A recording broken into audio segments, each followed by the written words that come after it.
Hi and welcome to Steve Wraith's True Crime Podcast. You know, I usually get different people on here. It could be fighting men, it could be people who've turned their lives around from a life of crime. I'm delighted to welcome a fellow Geordie, a great lad, good pal of mine, James McCrory. How are you, mate? All right, mate. I'm sound. Good to see you. Seen you on a few other podcasts, and great to get you on mine finally. We've known each other quite a while now, and I just want to go back really to the beginning. Tell us a little bit about your upbringing. Where were you born, and where were you brought up, mate? Brought up in Newcastle, Long Benton. That was my earliest memories, Long Benton. Benton it was. And then moved on to Long Benton. A great childhood. Had great parents, I had a road worker for daddy's strict staunch Irishman. I mean, mother was a cleaner, worked fucking every day, and then she was a manager of nursing homes. Great parents. I didn't want for anything, you know what I mean? Like, I wasn't a spoiled bastard, you know what I mean? But I got everything that I needed, we had more love than anyone needed, Yeah, it's good. I mean, that's great. It's because sometimes I get people on here and they've had the worst upbringing and the worst childhood, that they can possibly imagine, parents leaving and, or being, disciplined and having to make their life their own. But I guess by the sounds of it, you paint a really happy picture, good Christmases and stuff like that. Oh, yeah, fantastic. I mean, don't get us wrong. My father chastised were very, very fucking strict. I wouldn't do it to my son. What my flip loose now. It is what it is. He taught me the way he was taught. He comes from a family of 17. He used to walk to school with no fucking socks and shoes on. He'd fucking milk 14 cows before he went to fucking school. So, we've had it easy over here compared to what they had. What were you like at school? A difficult little bastard, to be honest with you. Had a massive problem with authority, and obviously, my behaviours were always very different, from a young age, and I led on to bigger problems as a adult, Were you much of a scholar? Did you learn much at school? I don't think any of the ex-teachers would have fucking said that now, Steve. I was always suspended, kicked out, I tried my last 2 years when my dad was bad of the cancer, I did try them 2 years, but prior to that, mate, I'm not gonna bullshit you. I was a little cunt. That's fair enough and very, very honest. I mean, obviously we'll come to your dad in a minute, but did you bunk off? Were you messing around in class? I mean, were you fighting?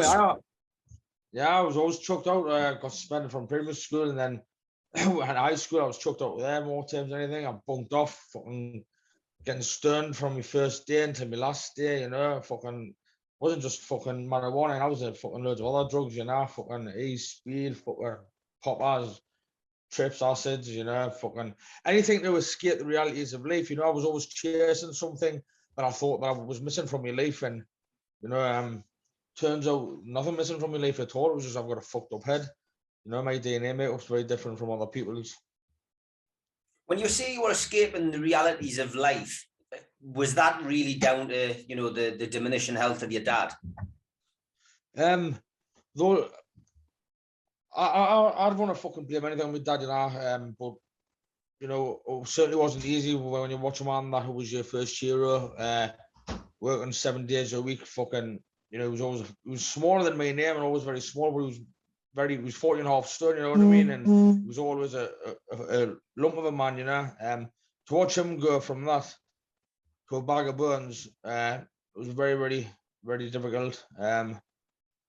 When they took his voice box away, my daddy was always a great singer, you know what I mean, and always had all the Irish boys back and fucking having the Irish tunes on, and he was singing every night, like, not every night, but every night of the weekend when the lads came back, and to watch him struggle with that was massive, you know what I mean. I remember the first Sunday after he got the voice box removed, when he was back from hospital, went out to chapel, and obviously when it's time to sing the hymns, obviously my daddy didn't think too far ahead, when he tried to sing, just watching the tears run down his face, you know, that's probably one of the worst things that's happened in my life, mate. To be honest with you, still to this day, I could cry now about it because it was just fucking horrible. You know what I mean? Yeah, I mean, you know, take us through that situation with your dad. I mean, was there any hope for him at one stage, or did things just get gradually worse, James?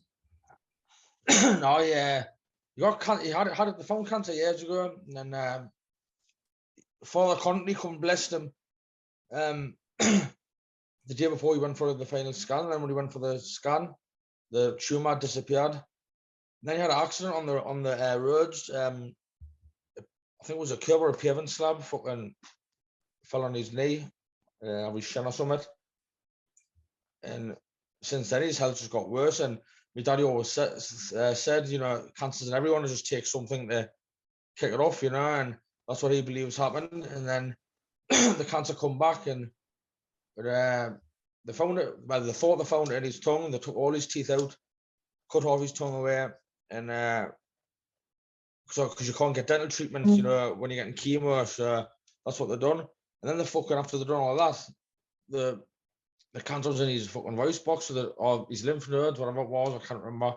Yeah. It all to be precise, but they took the voice box out, they put a button there, but just very frustrating for him, you know what I mean? When people couldn't understand him, you know, you see him just getting angry all the time, and he was angry little fucking man anyway without his voice box removed, you know. So when that was gone, it was crazy, you know. And you know, whenever like me aiming to make his shot, used to ring when we go to our pubs and all that, you know, and you know, people patronising him, they used to get him even more mad. Obviously, I could understand him because I lived with him. He'd have his finger on his voice and go, you stupid fucking Brit cunt, I'll fucking kill you. And the people are just nodding their head, oh, aye, Jimmy. And that pissed him off even more because you knew they didn't know what he was saying, you know what I mean? But it is what it is. It was his time to go, you know, unfortunately for me. Obviously, you weren't much of a scholar at school, and you know you're going to have to move on. What was your aims, your ambitions? Did you have any? Because you're obviously a bad one at school. You're taking drugs. Yeah. What was your aims? Yeah, well, when Dad died, I don't know how to fucking sort my life out. I'd made a lot of promises to him, but when he died, like, you know, I had to step with the plate. I wanted to be world champion, mate. You know, I stuck in with the boxing, done really well with amateurs and that, and then fucking I got banned from amateurs. Why did you get banned from the amateurs? I mean, amateurs is quite a strict organisation. It's very well run. It's probably one of the best amateur associations outside of Ireland. Is probably the Northeast. So how did you get banned from that? Because obviously me being an addict, fucking over in this country, you can only fight every 3 days. Well, that wasn't good enough for Jimmy Mack. I had to have a card over in Ireland. I had to fight on 2 cards, didn't I? It's only 45 minutes. Well, 50 minutes, give or take, on the flight from here to Belfast. So I could fight here and then fight the next night in Belfast, you know what I mean? Obviously, I didn't know it was fucking against the rules and all that. And then when I found out, it was too late. Fucking, you know, the trustees, and they had a meeting. They done what they seen fit, and that was the beginning of the end for me. I had to start. See, when my dad died, obviously, I used the boxing to block it all out, you know. I was the only man that didn't cry in the graveyard when my dad was getting planted, you know. And I was brought up, you know, very stone strict. I had to be there strong for me, mommy and me sister. And my brother was in crutches. He went to pieces at daddy's grave, and I just blocked it all out for years and years. And then I had to deal with it, didn't I? When I got banned from the boxing, I had nothing to fucking distract us from it. And so the amateur boxing, I mean, can you remember your first fight? No, I can't remember it exactly. I know it was fucking 10 or 11 or something. Mm-hmm. Did you enjoy it? Yeah. Loved it. You did? Absolutely loved it. Loved it because I've always loved fighting. Like, as I say, I always had a massive problem with authority. And for me, to get, like, have a fight and not get arrested, I fucking chase off the busies, it was absolutely amazing. And then you had all these people that were cheering. It was, you know, I was addicted to the chaos more than I was addicted to fucking cocaine and alcohol. And that's just being honest, you know. You say at least you weren't getting chased off the busies. Did you ever get nicked by them? in those early days? What kind of things were you up to? Anything and everything. If people want to try to do something, I was that staff cunt Jimmy. Jimmy will do anything, you know what I mean? If it was jumping on metros and in between metros or hanging on to metro fucking windows from outside, you know, going from station to station. It was me who would have a go first, you know. Back then, I remember those days on the back of the Chronicle. There was this new craze where when the metros first came out, somebody would be hanging on the back of the metro, and there was a photograph going, "Look at these idiots." Was that you? Probably was I. For the benefit of the tape, that wasn't me. So obviously you get banned from the amateurs. I mean, were you still going out to Boxing Island then? No, because obviously the two amateur associations got in touch. Then I went back to Ireland, and then I got my card back in Ireland, and I was boxing in Tyrone, and then I was boxing in Crumlin in Dublin. I mean, last fight in Dublin. What was it like boxing out there? Sound. Great. And I presume you must have family out there. yeah. Everyone's over there. I'm like, there's only me really and my cousins that are over here. Everyone's over there now. Obviously, you progressed through the amateurs. What was the next stage? Did you have one eye on turning professional? Yeah, well, as you know, I passed the Box World Control interview you're doing this, you know, and the coach watching the pads and that and watch you train, passed all that. I was struggling for money because I was actually living in the gym with me Duncan's fucking gym, and I thought I was going to get a flat when I come over back from Ireland. When I come here, I was nothing like that. I was fucking living on the bench in the gym, homeless. So I got off at a bare knuckle fight. Just fucking, I'll take it. Skint, and I took it, and I had it on the front, the centre pages of the Daily Star tabloids, and then obviously Jeff Jarrett rang us and says, you know, you've brought the sporting dispute, so we won't be granting your license. So obviously then following me character defects, my ego was like, well, fuck you know what I mean? And it was what it was, you know. I mean, was that a big disappointment? I mean, when you look back now, do you wish you'd had that opportunity to box as a professional? Yeah, I do, but you know, I can't really fucking say anything. Yes, I do wish I had the opportunity, but you know, I fucked up my life, didn't I? You know, with drinking drugs. So you know, maybe it was a blessing I didn't. Well, I mean, you say you came back from Ireland and you were homeless. What happened? What happened with your mum? No, nothing happened. Fucking, I was just speaking to Duncan on the phone all the time, and he says, "Jim, he says you're still boxing amateur there. He says you might well come home and get paid for doing it. You know what I mean?" And I says, "Aye, so I'm getting on now. So might as well, yeah." So that was the plan. I come back, and I thought like there was a flat there. So did Mickey. And then when we went to the flat, I was in the North, was it the North Road Club or something where we was training? Yeah. There was just no fucking living accommodation at all, like, you know. Yeah. So you ended up sleeping on actually in the gym itself. Yeah, I slept on the bench next to the gym, and then I was fucking just feeding out of a paper shot. It's no good, you know what I mean? But it being stubborn, I fucking just carried on doing it for a while, and then obviously fell back in with the wrong crowd, and the rest is history, you know. When you say you fell back in with the wrong crowd, was that drugs related again then? Yeah, drugs, drink, all friends. Well, I can't blame them, you know what I mean? Because every young lad was doing it, you know, when they go out, you know, it was just wrong choices, simple as that. Not the wrong crowd, it was my wrong choices, simple as that. Time to take some responsibility for my actions, isn't it, Steve? Yeah. I can't blame everyone in my life. Yeah, exactly. I think that happens to us all. It doesn't matter who we are.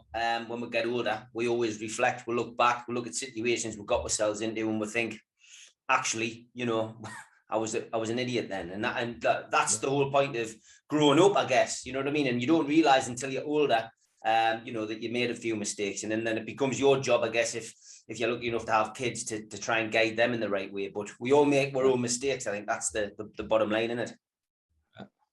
Yeah. Obviously, for the boxing side of things, you know, you boxed on a couple of my unlicensed shows as well, didn't you? I mean, did you enjoy doing that, getting onto those kind of shows? Because the boxing, obviously, you go amateur, you're boxing in Ireland. You know, did you enjoy those kind of shows, or you know, we know you progressed into the BKB, which we'll come to, but you know, did you enjoy those shows, putting the gloves on and doing those unlicensed shows? My eyes, yeah, of course I did. You know, fucking got a pair of shorts on, a pair of gloves. I'm happy fighting anywhere, me. You know what I mean? Or even without the gloves. Yeah. I mean, did you do a lot of that outside the ring? Did you have many scraps outside? Did you find you were getting targeted because the people knew you were a fighter? Were people trying to test you? Yeah, but like, you know, just tell people, you know, fucking you out your depth. You know what I mean? Fucking just tell them, you know, you go that way enjoy it, I'll go my way enjoy my night. But if they raise their hands, then you know you've got to be all over them like a cheap suit, simple as that. It's their fault. Yeah, obviously the BKB. You know, when you got in at the start. I remember I was still doing your license. I hadn't gone professional then, and I got approached about it. I think, if I remember rightly, you know, it was one of the guys who went on the documentary Knuckle. I think he came to me and asked me if I'd be interested in doing something up here, but it wasn't for me. I had my eyes set on the pro game. What made you go bare knuckle? The money, that was it. Money, skinned. Sometimes I wasn't working, so I just fucking made money off fighting and enjoyed it doing it. So. Was it? I mean, what was your first bare knuckle fight? I was supposed to be fighting a lad called Junior Davies, but I ended up down there, and then he didn't turn up. He had the Dave Radford's opponent, so I'm fighting Dave Radford. But like, I'm not gonna say about the fight, you know what I mean? It shouldn't have happened. I won, but I shouldn't have been in the ring with him, you know what I mean? Fucking definitely not.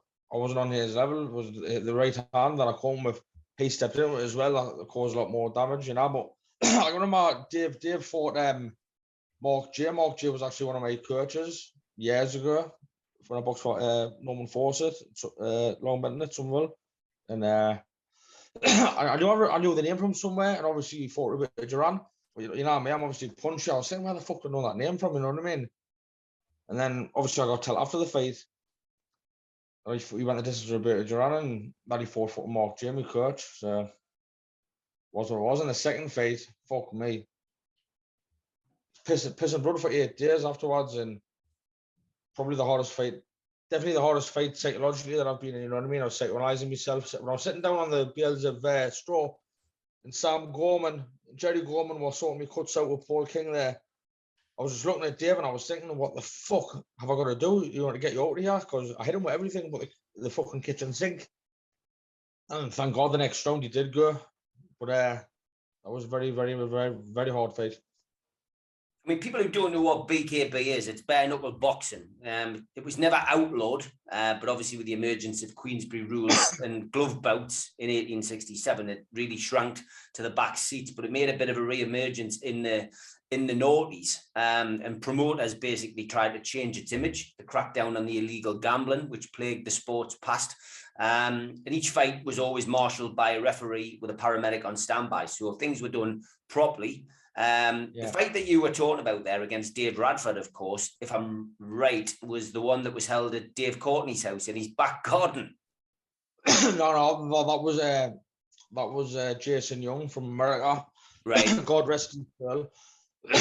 I fought David Lester Hinckley twice, and then I fought him at the third one was at Coventry, I think.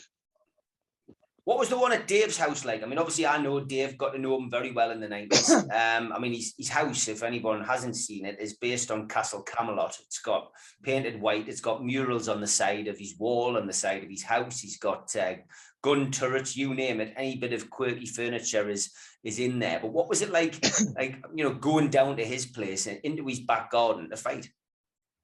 I was sound. Just another fighting. He's fucking just another fella to me, you know, and grew up in Rome for a lot of years, and he's a good friend.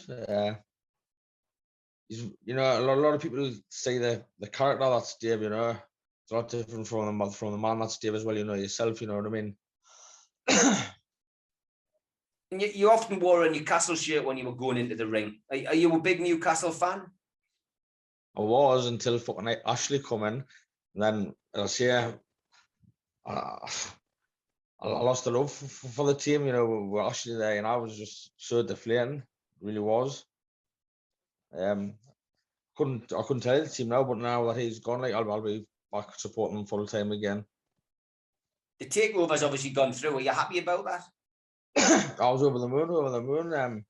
But you know, a lot of my mates think, you know, obviously with all this money that they're going to be fucking Real Madrid overnight, and I don't think it's going to happen for at least a good 4 or 5 years, you know, because I believe they're going to get relegated this season, and they're going to obviously buy a lot of players, but you know, it'll take a good few years for Magella, I think, you know. I don't think Eddie Howe's a man for the job either. But I don't really know much about football, so I'll just keep my shut about it. Hey, it's all about opinions. We're all allowed one of them. Getting back to the boxing, tell us about the nickname. Where did that come from? Gypsy Boy. Just always all over the place, and my great grandmas, I be great grandmas, travel as bastard, you know, fucking the travelers traveling about, and they get with girls and then they disappear, and that was the foundation of it. And then obviously Paul King being one of my first coaches, it was his nickname as well, so that's where I come from as well. Obviously, with it, you know, being a fighter, boxer or BKB, I mean, you have to do a degree of training. Were you one for training, James, or did you just used to turn up and let the hands do the talking? When I was with Mickey Duncan, I loved training. I was fucking probably one of the fittest blokes in the country, to be honest with you. I don't really tell you. But as I said, then when I got banned, and I got involved in fucking a lot of drink use and cocaine use. Yeah, you're totally right what you're saying there, mate. Just relied on what I knew, you know, my experience. Very little training,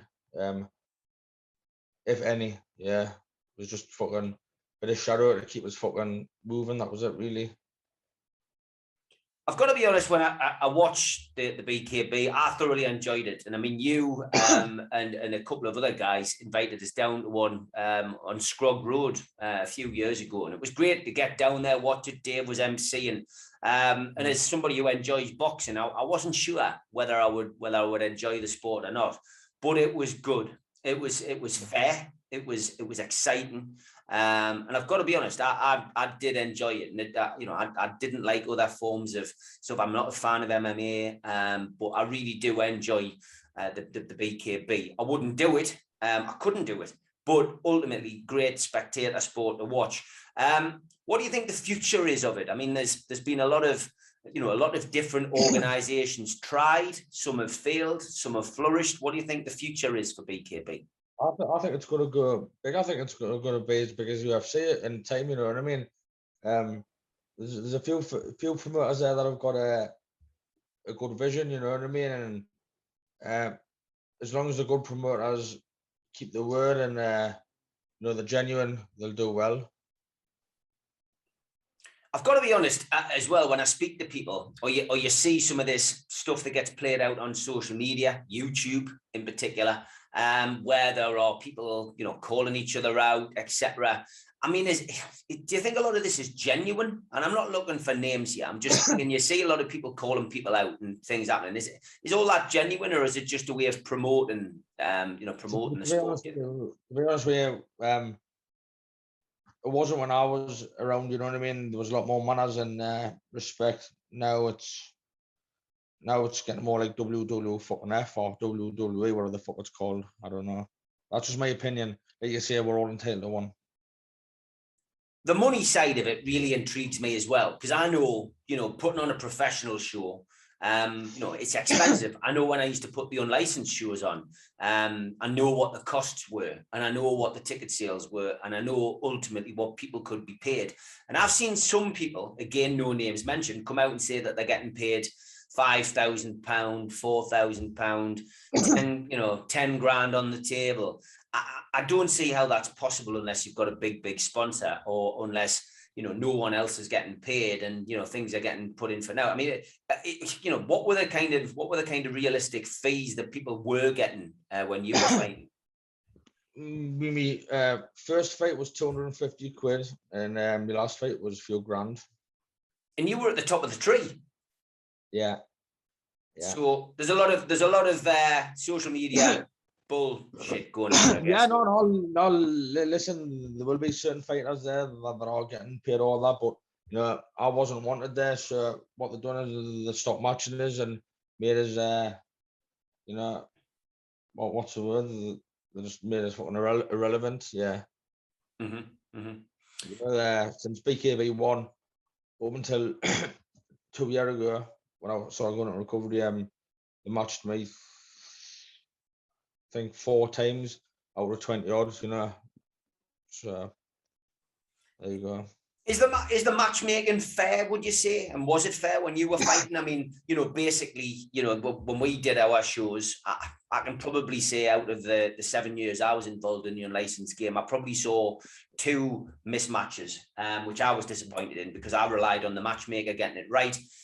Good pal of mine, Fergal Allenby, who does Making Gains. I remember him getting an unfair fight. He should never have fought the kid that he fought, and I felt awful. But you know, these things ultimately happen if the matchmaker lets you down. Was it fair in BKB when you were involved? I can't really remember much about all that fights. You know, there was, I mean, who might I say anything Steve Ambrose on that fight? You know, not my company, but I will say, you know, there was fighters there that I wouldn't have let go in the ring. There was fighters there that I wouldn't let score, never mind have a fight. But you know, that's just my opinion. Like you say, we're all entitled to them. Yeah, I remember seeing a guy come to one of the shows. I think it was one you invited us to, and I think the guy was homeless, and I think he was just, you know, he was making a living by turning up and boxing on these shows. And getting yourself a little earner. And I mean, that in itself, I found amazing. You know, the guy won the fight as well. I think he must have got paid, you know, 250, 300 quid. And that'll have done him good for the next couple of weeks. But it's an amazing sport. I mean, getting back to your career in that level, injuries. I mean, what kind of injuries did you suffer? Broken eye socket, fractured cheekbone, broken jaw. This finger, that finger there, you can see it. Obviously, it broke when I fought Dave the second time. I didn't get it seen. It's got a calcium buildup, you know, where it's just formed. I can't use the finger to move it anymore. And it's not bad. I'm not gonna fucking cry on about it, but obviously now in the winter, you know, it's really, really, really painful. You know, even taking the dog for a walk, you know, it's got an agony, but nobody's fault but me on, Steve. You know. Obviously, my choice to get into fighting and my choice not to go to the hospital. So more important, I sit in the pub with a pint of Guinness and talk shite. How many fights did you have all together then? In BKB? Or BKB, I don't know, about 20 or something. 15, 20, I don't know. And would you say, I mean, I presume with your amateur career, your pro career, and your BKB, you must have had something over 100 fights. Yeah, 240 something. Wow. Yeah. Well, that's putting yourself through it. And I mean, your win ratio, I would imagine it was pretty good. I'd say I got 160, 170 wins out of them. And out of the different disciplines, amateur, professional, and BKB, which did you enjoy the most? I'll have to say amateur, to be honest with you. I got some great memories, met some great people. I've had some great memories from unlicensed and Benetton as well. But you know, let's get real. If you're sticking with amateurs, you only got the talent. You're gonna go at the top. You know. There's only so far you can go with unlicensed, and there's only so far you can go the bare knuckle. You know. But I definitely say amateurs will be the highlight of it all. You know. Then again, I had more time in the amateurs. You know. So I suppose that speaks for. Across all of them, then I mean, who was your toughest opponent in the BKB? Dave Radford or Terry Carruthers, Ricky Nelda.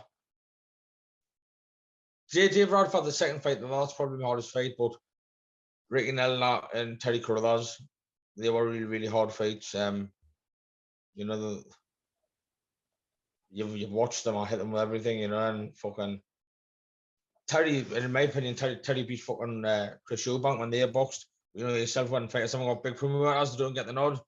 Fought Liam Smith. Don't get wrong, Liam Smith beat him, but you know, he was a high quality kid. He got the prize fighter final as well. I think at like middleweight or welterweight one year, I can't remember what year. He was very good, very, very good fighter. Ricky Nelda hit with some belter shots, and he's as tough as they come, Ricky. Ricky's doing well now. Is there anybody you wish you'd fought in BKB? And that things happen for a reason. And whatever was meant to happen happened, you know. I would have liked to have fought Bobby Gunn when he was talking all this shit about us, you know, but maybe that's a blessing too that it didn't happen, because, you know, my emotions might have got the better of us, you know what I mean? And yes, he is a fraudster when it comes to bare knuckle, but, you know, he was a good boxer and he had talent at that game, so maybe emotions would have undone us, you know. Who knows? Why did you decide to hang the gloves up then?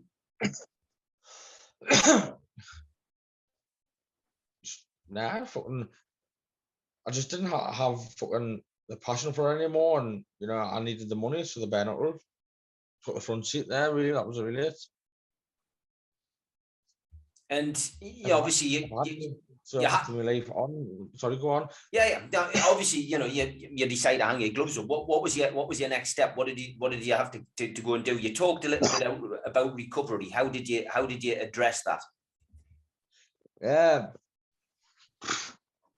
Well, wasn't really me addressing it, to be honest with you.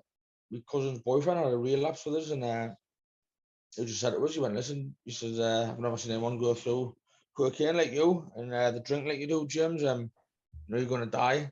And at that stage of my life, you know, like, I really did have enough. I just didn't know how to live without it. I didn't know how to stop.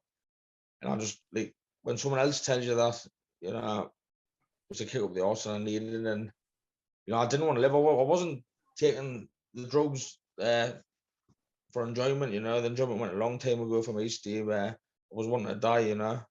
I was getting annoyed when I wasn't going over, you know. I was feeling my heart bump like fuck, and then taking another pipe, and then, you know, I was getting annoyed that I wasn't going over, you know. I was fucking still there, and I just fucking I had to try Narcotics Anonymous. I had heard loads about it.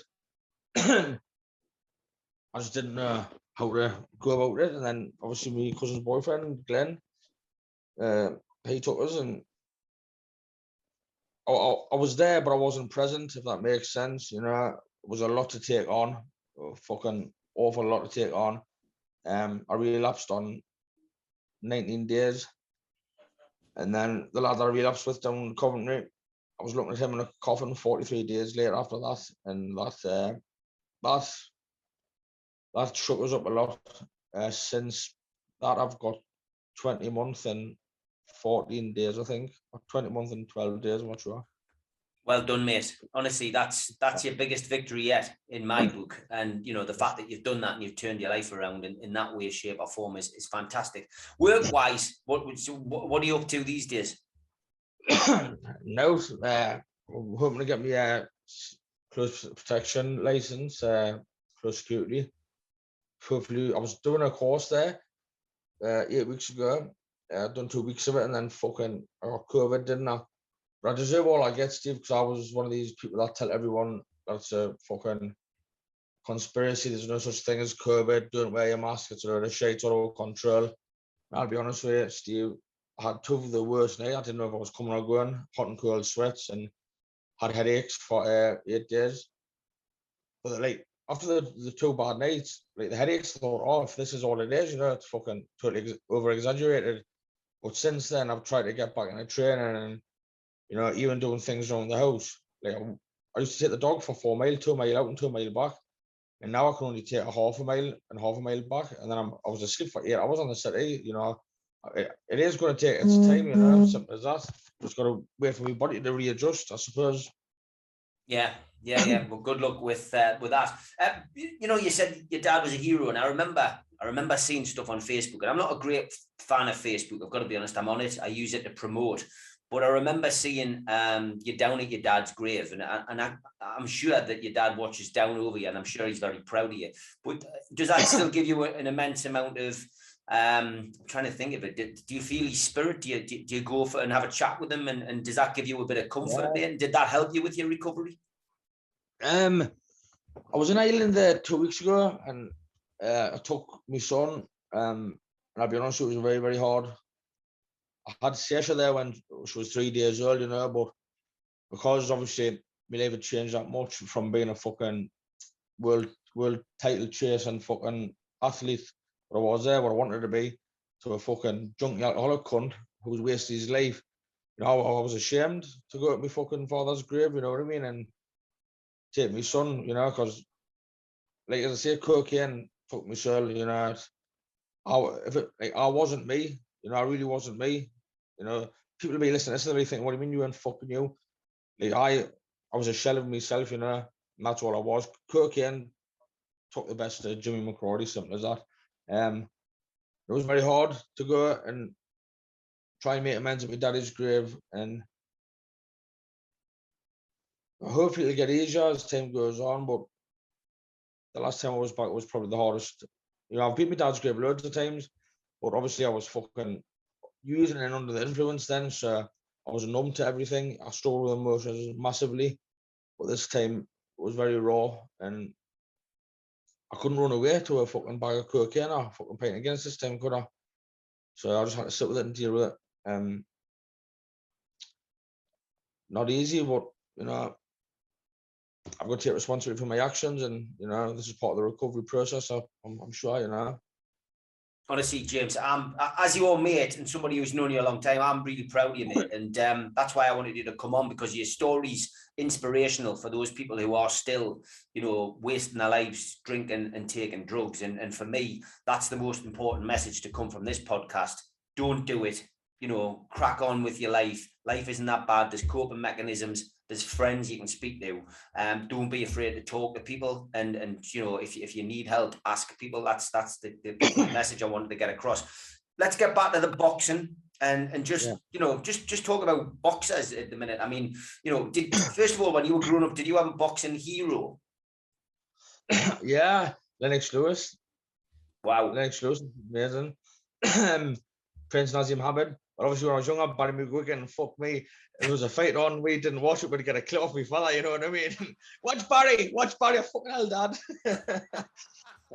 But yeah, we chose to watch the Saturday fight nights, you know, then Collins and Bernard Dunn and that, watched all there. John Duddy, was a friend now, John, in Ireland, sorry, in America, from Derry. It was crazy because when I was younger, amateur, I was chasing. I did want to fight him, you know what I mean? It's crazy. Like I was over in New York, living there for a bit, and went to his. He was doing a play, and he was there, and obviously met him, and I had the best of crack with him, you know. And he's a really good friend now, you know. And always, not always, but we're keeping in touch, and you know, he's always there offering support as well, you know. He's got a lot of life experience as well. Yeah. Fantastic. And what about the fighters nowadays? I mean, there's been some cracking fighters. Look at that. Let's look at the heavyweights. You've got Tyson Fury, of course. You know, the Gypsy King, not quite the Gypsy boy, but the Gypsy King. What have you made of his rise to fame and his rise and then fall in the way that he dealt with his own personal issues? Yeah, I think nothing short of inspirational. You know what I mean? He's got a lot more distractions than fucking anyone else, you know, I would imagine. And you know, addiction's got no discrimination, you know, just discriminates against no one. It'll take anyone, and it really will. And you know, thank God Tyson found himself again and found the strength to put himself out of that fucking big black hole, because you know, it's not very easy. Sorry, I'm not going to say the wrong words. It's not easy to take the easy out, but it's generally fucking the quickest choice to take, you know, instead of fighting it, just to fucking put a rope around your neck or whatever, you know. Yeah, 100%. If that fight then comes off that we all want to see, which would be Tyson Fury against AJ, how do you see that going? I think Fury stops him. Yeah. I think he glades out him for fucking 68 rounds, and then he just fucking outworks him, stops him. Yeah, I would agree. Joshua's a tremendous talent. He's achieved great things, you know. I'm not going to sit here and badmouth the man. He's achieved fucking more than what anyone, you know, around here would even dream of, you know. But you know, he's too muscle bound, you know, and the sports science now, you know, my personal opinion, I think he's full of roids. You know, and obviously with the sports science and the sports fucking people you've got on your team that can get ways around that now, you know. And Tyson Fury is just too too fucking gifted, in my opinion, naturally gifted. Yeah, he is definitely naturally gifted. There's no doubt about that. Locally, I know you go along and watch the local fight scene. I think we missed each other at the last one, but you know, it's thriving up here now. I've stepped away from the promotion after doing 9 years. I'm still managing, but is there any fighters that excite you or you enjoy going to watch these days locally? Yeah, well, obviously, I knew Lewis since he was a kid. You know, growing up in the gym. Lewis Ritson, so proud of that lad. Yeah, Lewis Ritson. I'm so proud of him because, you know, I know myself how hard it is, you know, when you're amateur growing up, you know what I mean? All the distractions that you've got then, you know, and, you know, Lewis is a prime example, you know, you get out of life what you put into it, you know, and he does it all. Tommy Ward, an exceptional fucking talent, amazing. There's a young lad that fought other than Aitman while there, Coop, was it Adam Coop? Yeah, good little fighter. Yeah, there's something about him. And that young lad from fucking Germany's gym, he's just had his debut. Oh yes, I know he was sharp, wasn't he? Yeah, I'm trying to think what his name was. Yeah, there was another good little fighter. There's a good crop coming through, isn't there? Again. yeah, there was definitely something about him, you know. Something very noticeable, you know what I mean, Steve. You know, you can't put too much fucking praise or pressure on young lads, you know, expectations. But definitely something about him for me. I know a little bit about the sport, and I think he's got something about him, like. Yeah, no, me too. So finishing off, what's next, do you think, for you, mate? Have you got any ambitions? I mean, you're looking to get into the close protection, which is a great job, great industry. I did it myself. What are you looking, what else are you looking to achieve and do? Well, I've got 20 months now. If I make it a 24-month, which is something that I never thought I'd be able to do, to be honest with you, I couldn't go a day without it. So to get this stage, I'm, you know, just now I'm being a bit happy with myself, you know. If I can get another 4 months, I want to seriously look into some drug rehabilitation program where I can maybe try and help youngsters not make the same mistakes as what I did and fucking destroy their careers and fuck up their lives, because, you know, things could have changed very differently for me, you know what I mean? If I'd cut off the wrong type of people that was in my life, you know, if I'd have made better choices, you know, things could have been a lot different. So really is that simple. If I could help other people to do that, then, you know, make my turmoil a little bit worthwhile, you know. Last thing, obviously I had a lot of fans that followed you who loved watching you box and loved watching you fight. A lot of love locally. Have you got a message for the Gypsy Boy fans? Yeah, thanks very much for all your support. Thanks very much for all the sponsors, for everyone that's took the time out and helped us. Then thanks even more to the people that haven't given up on us, you know what I mean, when I lost my way. Great stuff, mate. Great to chat with you. Look forward to catching up with you at ringside again soon. Pleasure speaking to you, James McCrory. Take care, mate. All right, God bless, mate. Ta-ra.